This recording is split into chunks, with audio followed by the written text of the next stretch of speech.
Hi hello welcome back to my channel. അപ്പോൾ ഇന്ന് നല്ലൊരു അടിപൊളി സ്നാക്കിൻ്റെ റെസിപ്പി ആയിട്ടാണ് വന്നിട്ടുള്ളത്. നമുക്ക് ഈവനിങ് ഒക്കെ ചായൻ്റെ കൂടെയൊക്കെ കഴിക്കാൻ വേണ്ടി പറ്റുന്ന നല്ലൊരു അടിപൊളി റെസിപ്പിയാണ്. അപ്പോൾ എല്ലാം ട്രൈ ചെയ്ത് നോക്കാം. ഇഷ്ടമായാൽ ലൈക്ക് ചെയ്യാനും സബ്സ്ക്രൈബ് ചെയ്യാനും ഷെയർ ചെയ്യാനും കമൻറ്റ് ചെയ്യാനും ഒന്നും മറക്കല്ലേ. അപ്പം നമുക്ക് വീട്ടിലോട്ട് പോകാം. അപ്പോൾ നമുക്ക് ഇനി ആദ്യം തന്നെ ഒരു പാത്രത്തിലേക്ക് 1 ടീസ്പൂണോളം എണ്ണ വെച്ചെടുക്കാം കേട്ടോ. ഇനി ഇതിലേക്ക് നമുക്ക് കുറച്ച് കാഷ്യൂനട്ട്സ് ചെറുതായിട്ട് കട്ട് ചെയ്തിട്ട് കൊടുക്കാം. ഇതുപോലെ ചെറിയ ചെറിയ പീസാക്കിയിട്ട് കട്ട് ചെയ്ത് ഇതിലേക്ക് ഇട്ട് കൊടുത്തിട്ട് നന്നായിട്ടൊന്ന് ലോ ഫ്ലെയിമിട്ടൊന്ന് വറുത്തെടുക്കാം കേട്ടോ. ഇതിൻ്റെ കളറൊക്കെ ഒന്ന് മാറി തുടങ്ങിക്കഴിഞ്ഞാൽ നമുക്കിതിലേക്ക് ഒരു 1/2 കപ്പ് തേങ്ങയും ഇട്ട് കൊടുക്കാം.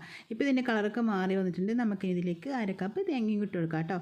എന്നിട്ട് ഒന്ന് മിക്സായിട്ട് നമ്മൾ ഈ തേങ്ങയ്ക്ക് ആവശ്യമായിട്ടുള്ള പഞ്ചസാരയും കൂടി ഇതിലേക്ക് ഇട്ട് കൊടുക്കാം കേട്ടോ. അപ്പോൾ 1 ടീസ്പൂൺ പഞ്ചസാരയും 1 ഏലക്കായും കൂടി ഞാൻ ഇട്ട് കൊടുത്തിട്ടുണ്ട്. ഇനി നന്നായിട്ട് നമുക്ക് വറുത്തെടുക്കാം. കളറൊക്കെ ഒന്ന് നന്നായിട്ട് മാറി വരുന്നത് വരെ നമുക്കിതൊന്ന് വറുത്തിട്ടെടുക്കാം കേട്ടോ. അപ്പോൾ ഇത് വറന്ന് വരുന്ന ആ ഒരു സമയത്ത് നമുക്ക് ചെറിയ വേറൊരു പണിയും കൂടിയുണ്ട്. അപ്പോൾ നമ്മളിതാ വേറൊരു പാത്രത്തിലേക്ക് ഒരു കോഴിമുട്ട ഇട്ട് കൊടുക്കുന്നുണ്ട് കേട്ടോ.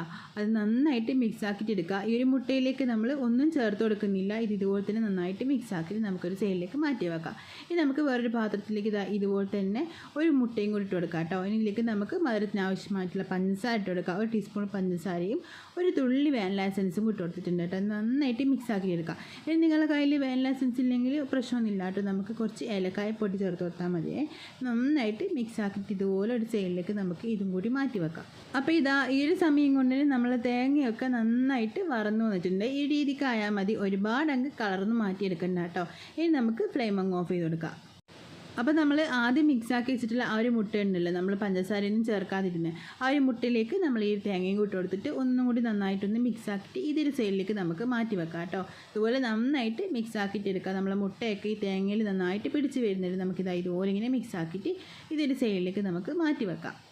അപ്പോൾ ഇനി നമുക്ക് ഒരു ചെറുതായിട്ട് ഒരു കുഴിയുള്ളൊരു പാത്രം എടുക്കാം. ഇതുപോലെ. എന്നിട്ട് അതിൻ്റെ മുകളിലേക്ക് ഒരു വാഴയില വെച്ചെടുക്കാം കേട്ടോ.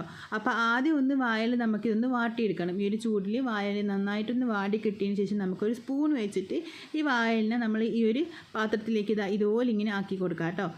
അപ്പോൾ ഈ വാഴയില നമ്മൾ ഈ പാത്രത്തിലേക്ക് നന്നായിട്ട് ഇങ്ങനെ ഒട്ടിപ്പിടിച്ച് നിന്ന് കഴിഞ്ഞാൽ നമുക്ക് ഇതിലേക്ക് നമ്മൾ നേരത്തെ മിക്സാക്കി വെച്ചിട്ടുള്ള ആ ഒരു മുട്ട ഉണ്ടല്ലോ, പഞ്ചസാരയൊക്കെ ചേർത്തിട്ടുള്ളത്, ആ ഒരു മുട്ട ഇതിൻ്റെ മുകളിലേക്ക് ഇതുപോലെ ഇങ്ങനെ ഒഴിച്ചു കൊടുക്കാം.